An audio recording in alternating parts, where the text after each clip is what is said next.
Welcome, everybody, to Simply Winning with Garret Jones. We're powered by gratitude. I've got an amazing guest today, Liz Greenfield, who is a certified functional medicine practitioner focusing on perimenopause, digestive issues, hormone imbalances, and other health challenges. Um, if you're ready to optimize your routine, Liz would be a great place to start with a complimentary 15-minute session to get to know her and her to get to know your goals. Like I said, thank you so much for joining me. I'm excited to dive in and learn a little bit more about you and what brought you to this place where you are now running an amazing business that's helping change so many people's lives. Um, I'm just going to share. You and I met about 2 years ago through a mutual friend, and I've done some work with you, getting my blood taken and sending off my stool and doing all sorts of things with saliva, and I really enjoyed that process with you. I enjoyed getting to know you, and we have so many things in common. I'm really happy. But why don't we start with where are you from, and tell me a little bit about what it was like growing up as Liz. Thank you, Garrett, and thank you so much for having me on today. I'm really excited about your podcast and the foundation of gratitude as a driving force for what we do in our daily lives. I grew up actually on Cape Cod in Massachusetts, and it was a very small town. We had no processed food in our town, no McDonald's, no movie theater, because it was supposed to be like a quaint little village town. And so that was, I think, different than how most people grew up in the sense that, it was a little bit isolating. We didn't have a lot to do. So as a child growing up, I just spent a lot of time reading and getting engaged in school. I have two brothers, so I was a little bit of a tomboy at times growing up, and really didn't know what I wanted to do with my life, but knew I liked science. And ultimately, when it came time to go to college, my mom said, there's going to be a huge nursing shortage. Why don't you consider that? You like science, you like helping people. So that was really my foundation for growing up and how I pursued a path in nursing as a young woman. Yeah. And so your nursing career brought you to many places, and you saw a lot of things, and you ended up specializing in anesthesiology. Um, why don't why don't you share with everybody what that was like for you, how you were drawn to anesthesiology, and share a little bit about what that meant for your development into who you are today. Thank you for asking. As a nurse, I remember my first day in clinicals as a 20-year-old, and my first assignment was to sit with a dying woman because her daughter was not able to make it to the bedside for her last days of life. And so I was terrified. I had never even thought about something like that being part of a nursing career. And I went in and sat down next to this woman, and her daughter's name was also Elizabeth. So when I sat down next to her, I took her hand, I told her my name, and in her delirious state, she thought that I was her daughter. So she went on and pretty quickly passed away, actually, after I came in and sat with her. And that was really a pivotal moment for me because I felt that I had purpose beyond just selecting nursing as a career, that there was meaning behind what I was doing. And it was a bit traumatizing to sit with someone and see them take their last breaths, but it really gave me the courage to keep going and doing some of the things in nursing that a layperson probably doesn't think about or realize that we do on a day-to-day basis. But it is a lot to work as a nurse, and especially at the bedside. Just not practicing at the bedside anymore, I have such deep gratitude to the nurses who really do that as their day in and out career. I love And that. over, yeah, Yeah. it's really powerful work and just such an opportunity for personal growth to be a part of people's lives in that way. I still remember so many patients that I will never forget, different things that happened in my nursing career that transformed me as a human being, being able to have the opportunity to take care of them. And ultimately, in nursing, a lot of times we think that climbing the ladder and doing the next hardest, most badass thing is a great way to go. And so I really wanted to work in the ICU because that was the next step on the ladder for me. And that came with a whole new set of trauma, if you will, because those folks were super sick. I worked first in like a neuro and liver transplant ICU, so those people were touch and go all the time. They had all kinds of lines and monitors in, and we would have to take them with all of the lines and the breathing tube and everything, the ventilator, get them to CAT scan, and they'd be trying to die on us all day sometimes. And you would spend shift after shift with these people, getting to know their families and really just doing everything that we could to provide heart-centered care for these folks who, maybe we're going to make it, maybe not. And, that had its own set of real challenges for me as a sensitive person. And I found myself just working hard to try to develop skills to manage the trauma that I was seeing day in and day out with these folks. Yeah. So I have a good friend of mine, and he says life is lived forward, but understood in reverse. Mm. So if we look at your experience once you get out of school, and you use the word trauma a couple times, right? And I believe today that trauma is not what happened to us; it's how we held on to these things in the absence of an empathetic witness. And but if you could go back when you were in school getting prepared to take on such an emotional, taxing career, do you wish you would have been prepared better for how to take care of yourself while, I mean, you're going in and listening the best you can and also providing guidance the best you can? But I would imagine it's very hard not to take those things home with you. Of course, you naturally would. I mean, they're learning that skill set of self-care or even acknowledging that that would be needed was not a part of my training. And unfortunately, in nursing, as a new nurse, the culture, at least at that time, which was now 25 years ago, and I hope that it has changed at least somewhat, but the culture at the time was really, they would use the term that nurses eat their young. So when you were a new nurse and you didn't know what you were doing, naturally you would make mistakes, right? We were being asked to do stuff that we had never done before. Pass out a cup full of 15 medications to someone and be expected to know everything about all of those medicines and how they interact and what that's going to do in your patient's body. And our patient load was super high. We were running around, and the emotional piece on top of it, and no one prepared us or even said anything like self-care is going to be an important part of this career path. It just was not acknowledged. If you looked like you were drowning or hurting or getting emotionally involved in your patient's life or their course in the hospital, you were considered weak, and you worried that you would even lose your job. That's a tough culture. It's That's a so tough. and I don't think that anyone can really understand it unless they've been in that environment. So I'm glad you're now doing what you're doing now. But Thank why you. don't but why don't we talk about um, we've spoken before about this, but about what was it like during COVID and how you came to this point where you said, you know what, this may not be the path for Liz anymore. Yeah, so I did ultimately end up specializing in anesthesiology, as you mentioned, and that was really because that was like the next step in the badass ladder. And that was even a lot more trauma and a lot more expectation to just push through.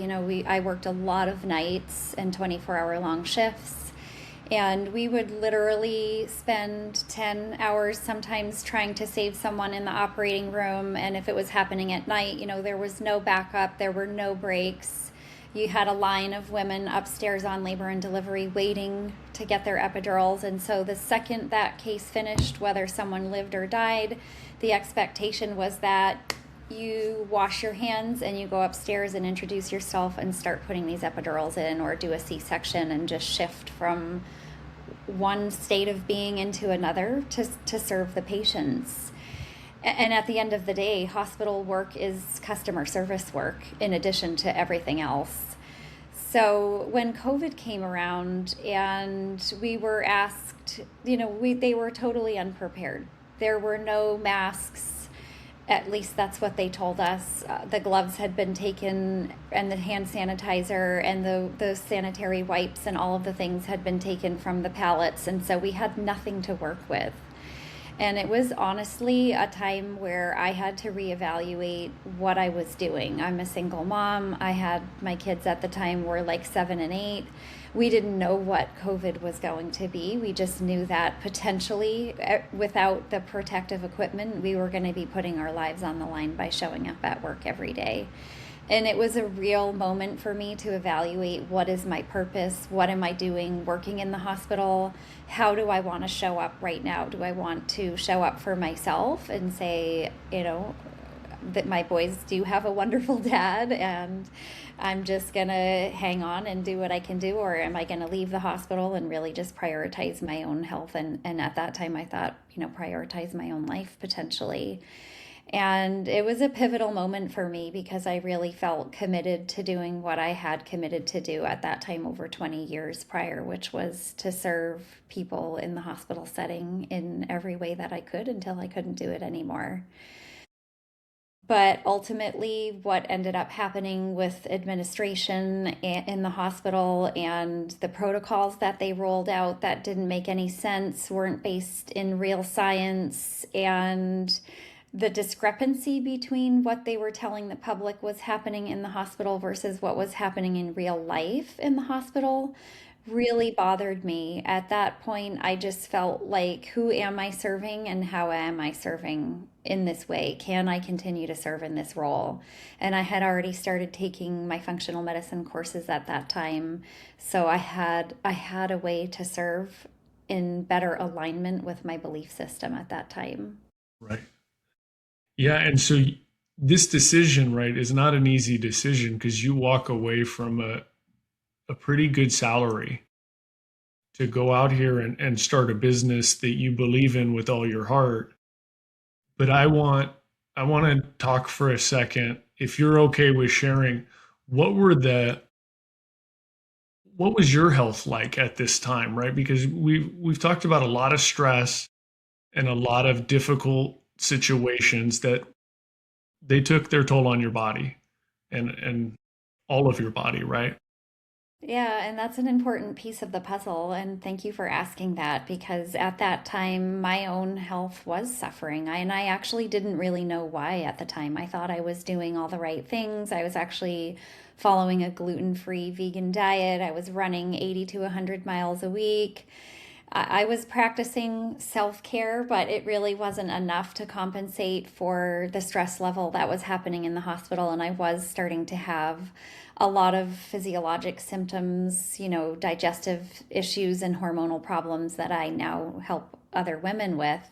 But what was really showing up for me, to be vulnerable and transparent, is that my nervous system was completely frayed and I was not able to show up as the person that I really wanted to be.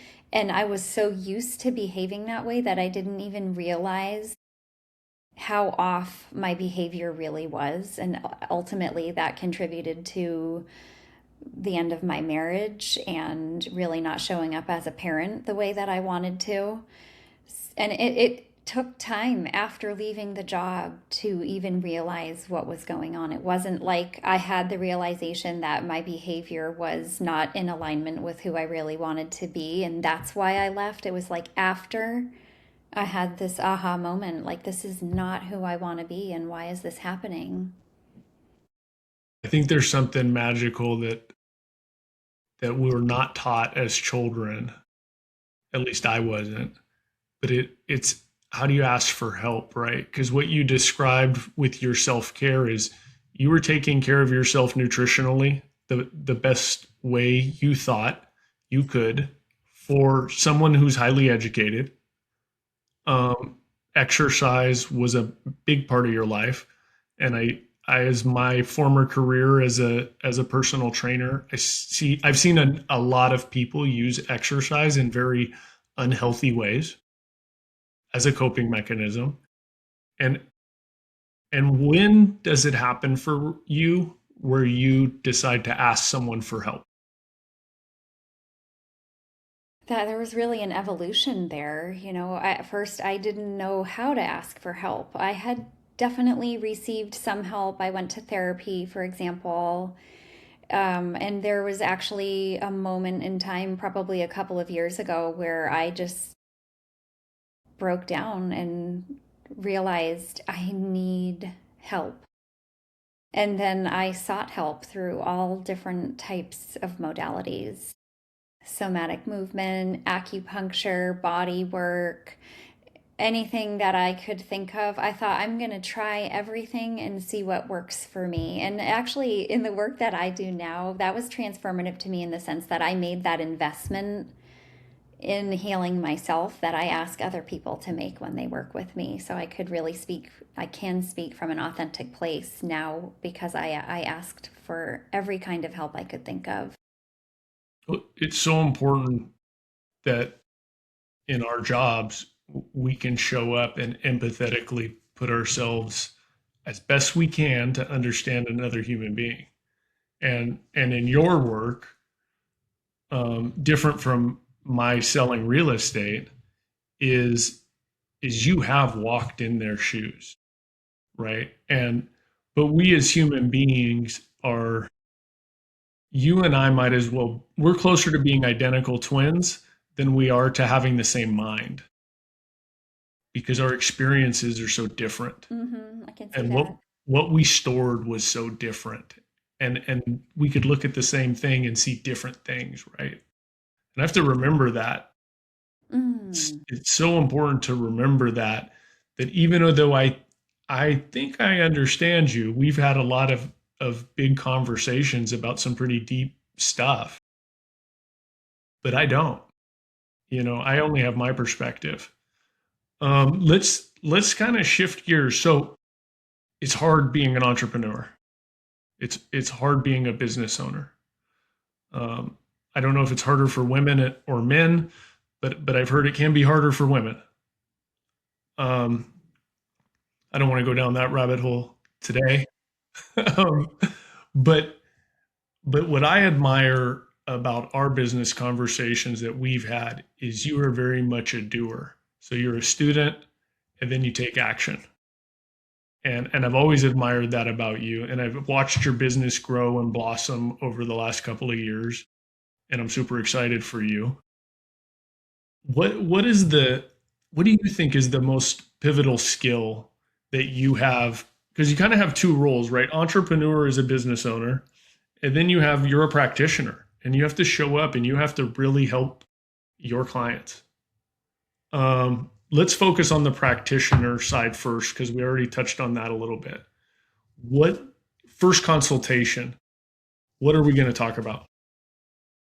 It really stems from exactly what you just mentioned, that I might think I understand what someone is going through, but I don't. So that first consultation is about getting curious and asking and understanding, what does it feel like to live in your body? What problems are affecting you the most, and what is compromising your ability to live the life that you really want to live? So that's really the foundation of understanding. I need to know who that person is even more than I need to understand, like, what are the symptoms. With that conversation, how often do people show up and they're so beaten up by how their body has treated them for so long, and they're so tired because of all the things they've tried to heal themselves? And I mean, it's very, they don't know the answer, right? So they can only explain their own personal experience. But what do you see something as with your clients? Where is that turning point that you often see? when the light bulb goes on? A couple of things. I do offer advanced labs, and that's something that most people have never had an opportunity to do. That experience of feeling beaten up typically comes from hitting the end of the road with a Western medicine approach. Now, Western medicine has its place. If I got in a car accident or had a heart attack, you better believe that I would go to the hospital. But when it comes to the digestive issues, the hormone imbalances, most of these women and sometimes men know that something is off at a very deep level, and all of their normal labs come back not showing anything. And so that's a real point of frustration. Even more invasive testing like scopes, esophageal scopes, or having a colonoscopy that reveals nothing for people who have irritable bowel syndrome and things like that. And they might get handed a prescription for antidepressants. That's where that experience of feeling beaten up and frustrated comes from. So, one thing is when I tell people that there is a way to discover the root cause of what's going on for them versus covering up symptoms with birth control pills or whatever it may be, that tends to be a light bulb moment. And then a second opportunity is really when I talk about the way I do the work that I do, which is about more than going on a rigid diet, for example, which a lot of people have tried at that point, an elimination diet or whatever it may be. But the work that Stephanie Doty and I do with women is to help them change the relationship that they have with their bodies and understand that symptoms are the only way the body has to communicate with us that something is not quite right. Those symptoms are a gift. It's not that the body is against us. The body is always trying to do the only thing it knows how to do, which is keep us alive, and it will prioritize survival over anything else, like reproduction, which is where a lot of the hormone imbalances come from. But being able to cultivate a new relationship with one's body is a path to long term healing versus just resolving any particular symptom that they might come to us with. You said something about the relationship with the body, and um, most people that I talk to about this topic talk about relationship with food. Mm, And my last guest, he was a golf, he's a golf pro, and he talked about um, internal versus external cueing, right? And I just related that to what you said with, well, the food is out here, right?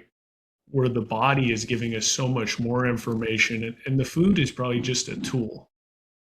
It's just a tool, right? And maybe this is why so many people struggle on so many different diets because they're so focused on what they're putting in and they're not having the conversation about internally what is their body telling them, which is so important, right? And learning how to cultivate that relationship because again, we weren't taught how to have a relationship with our own body. And right. and I think that's a big breakthrough for probably so many people. And yes, it's a both and. It is about cultivating a relationship with the body and what we put in our bodies, whether that's food or toxins or whatever it may be, is responsible for creating our physical expression of who we are, from our cellular health to our thoughts.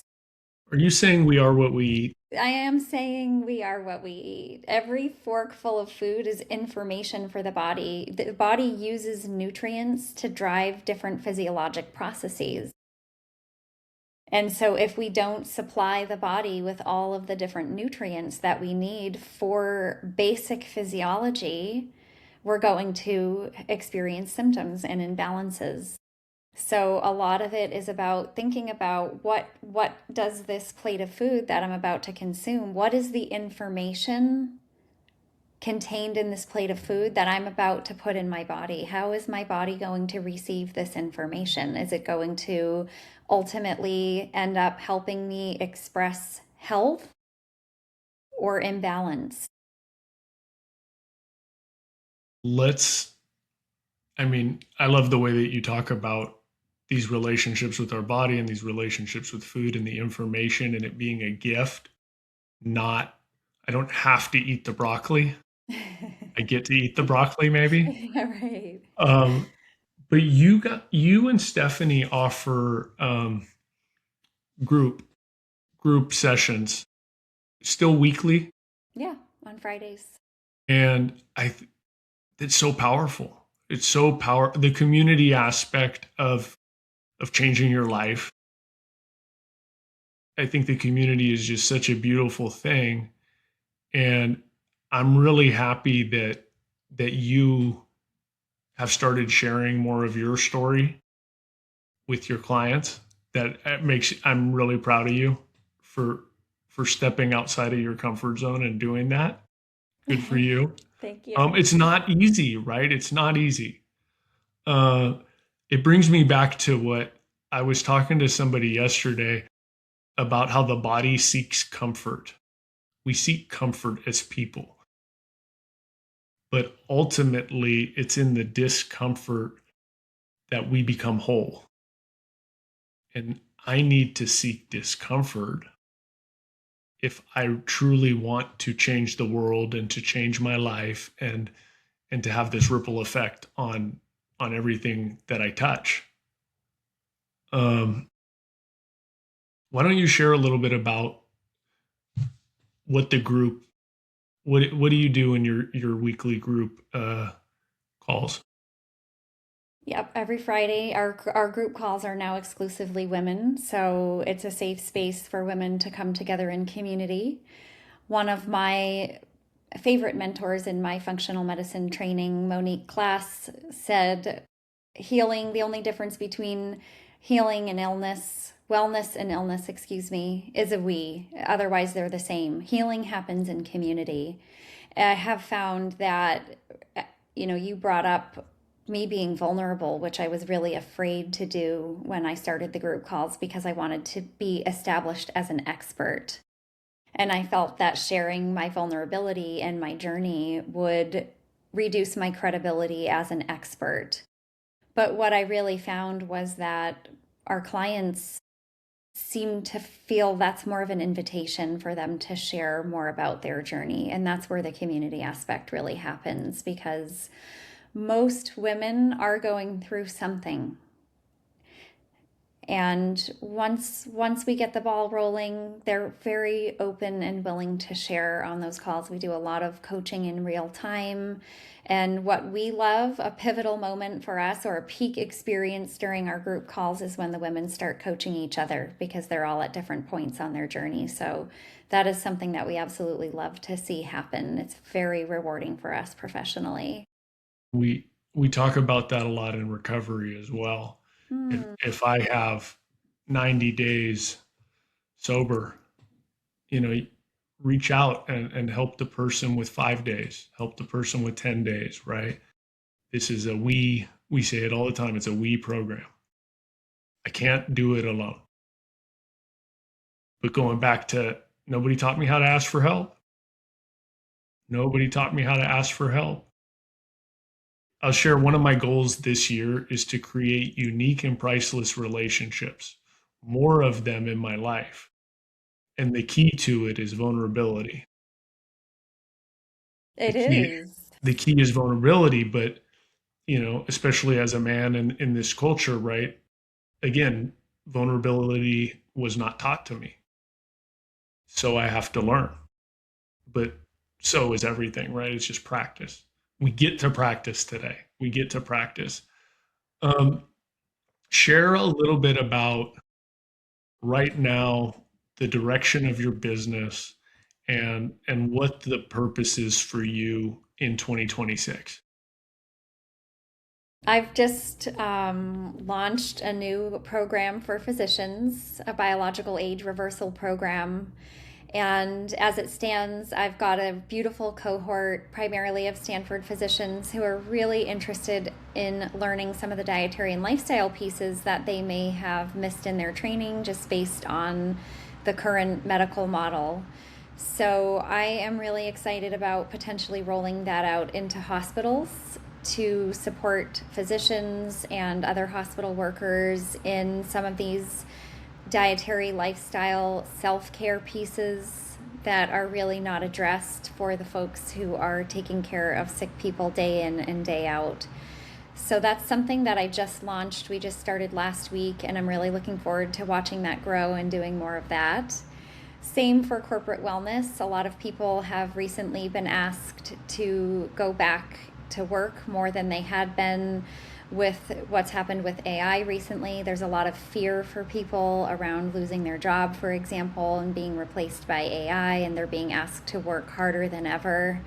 So I would love to serve in that role of really helping people feel more balanced and at ease given any possible particular outcome. If we take care of our bodies in a holistic way, we can navigate a storm, whatever the storm may be, much more easily. And then just continuing to grow what we do with women. Stephanie is such an amazing nutritionist and health coach, and I love the work that we do together and what we've created. And we're really excited to expand on that and continue to help women and serve women through our 16-week programs and our membership in 2026. I love it. I love it. I'm super excited to watch you continue to grow and blossom and change more people's lives because I I believe with all my heart that that is what's going to happen for you, and I'm excited to watch. Um, all of the information on how to get a hold of Liz is going to be found here in the description. Please reach out to her if you have any questions. Thank you so much for your time. Hit the subscribe button if you're on YouTube. Check us out. Simply Winning, powered by gratitude with Garret. Liz, thank you so much. I will talk to you soon. Thank you for the opportunity, Garrett.